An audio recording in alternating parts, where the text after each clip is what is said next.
Welcome to Streets of the U.S. Today, I'll be discussing the Gangster Disciples, also known as the GDs. This gang was found in Chicago in the 1960s. It operates all over the United States.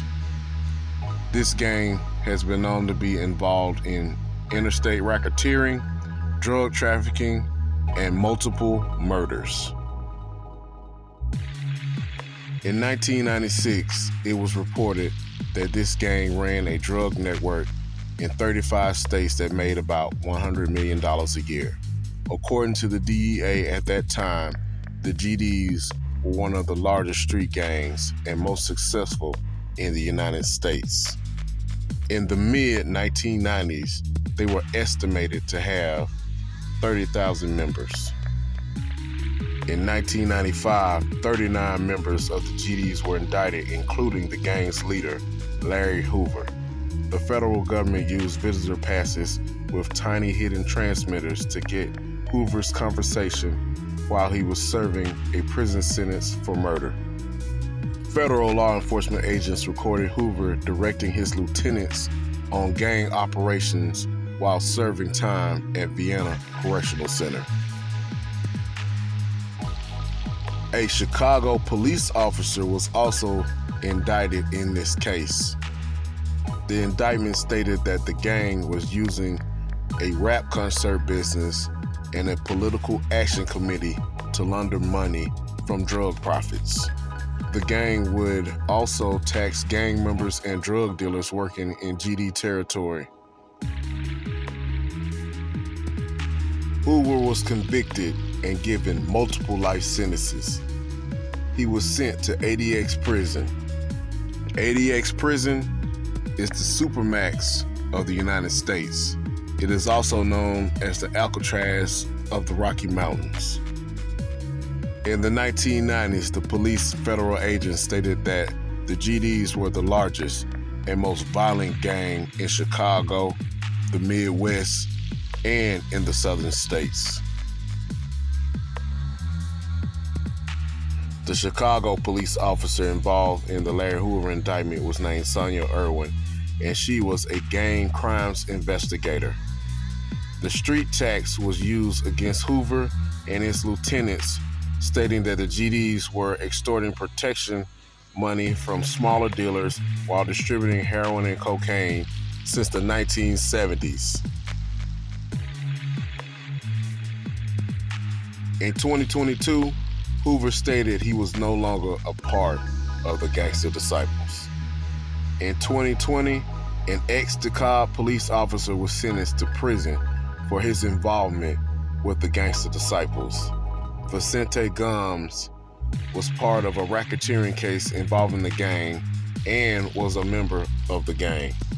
Gomes was sentenced to 15 years in prison. Gomes helped the gang as they were involved in shooting 24 people. 12 of them died. One of the GD's victims was killed in front of his 4-year-old child.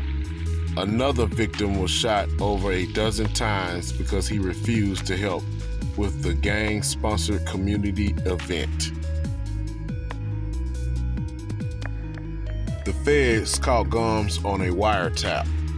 On the wiretap, he was giving information to Kevin Clayton, who was a Gangster Disciple enforcer. In 2020, a gang war in the Mississippi prison system led to 5 deaths. This was a war between the Gangster Disciples and the Vice Lords. Both gangs were receiving orders from Chicago before any major violence was carried out in the Mississippi prisons. The deaths took place within a week of each other. The 5th murder took place in the notorious Parchman prison. Shante Craig, a Gangster Disciple from Birmingham, Alabama, was sentenced to 40 years in prison for racketeering and murder. A large number of Gangster Disciples were indicted in this case involving Craig.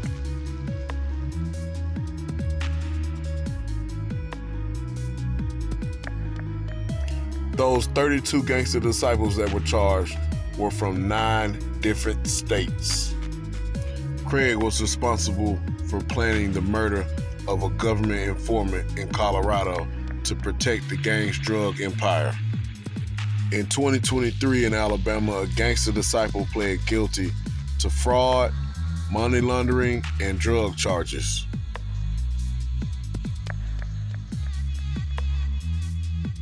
The gang ran a phone scam operation from prison. The scam would target retailers all over the U.S. Ricardo Poole was the high-ranking GD member at the Donaldson prison. From 2020 to May of 2022, Poole and other gang members tricked retailers to activate gift cards under false pretenses.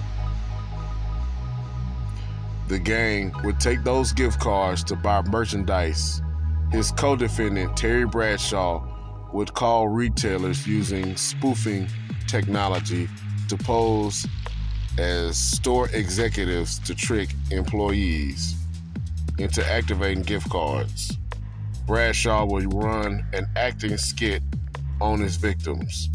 Poole would then provide luxury goods and drugs to the people helping him with the scam. In 2023, multiple members of the Gangster Disciples were convicted in 3 gang-related murders in Georgia. All of them were involved in the murder of 3 Athens, Georgia men: Philmon Chambers, Andrea Browner, Leslie Green, Robert Carlisle, and Shabazz Guidry were charged in a RICO indictment. Carlisle and Guidry were the only 2 to plead guilty to the charges. Chambers, Browner, and Green were gangster disciples. Prosecutors stated that they were involved in violent crime activity for years. Chambers held a position of authority in the gang. He was involved in the National Gangster Disciple organization that has ties to Chicago. He was also in charge of the enforcement team.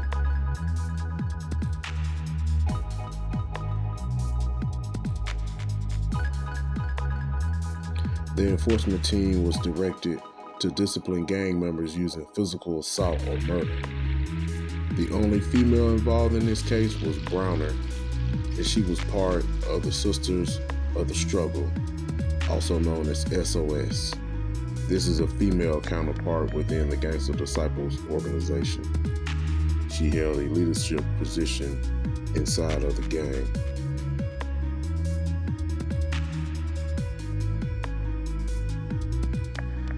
Prosecutors presented evidence that Browner and Chambers wanted revenge for a gangster disciple named Walter Brown, who was killed in Athens. They believed 3 Athens men were responsible for that murder. Browner met with Rodriguez Rucker at a hotel in downtown Athens. She found out he was related to someone who might have killed Brown. She texted Chambers, who showed up at the hotel. Rucker was followed home by Chambers. Chambers shot and killed him. Browner told some associates of the gang that they were leaving the state. She was worried that the police might be on their trail. Browner and Chambers ended up in Texas. On December 15th of 2018, Browner was arrested and Chambers got away. Text messages and intercepted phone calls revealed that Chambers, Guidry, Green, and Carlisle were all involved in the murder plot. Green lured the 2 men to a storage facility in Lawrenceville, Georgia.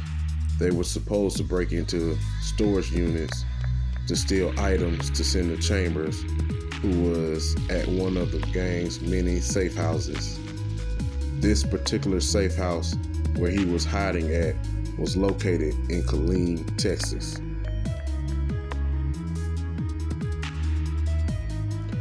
On December 19th, 2018, Ruff and Jackson were killed Their bodies were placed in a storage unit.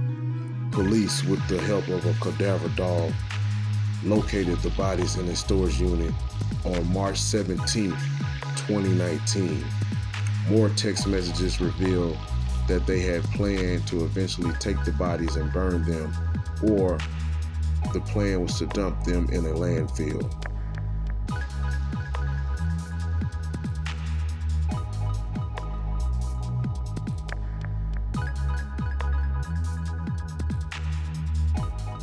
Though authorities arrested all of them before they could move the bodies out of the storage unit. The cops also recovered the men. If you like this story, please like, subscribe, and comment on the channel. Thank you.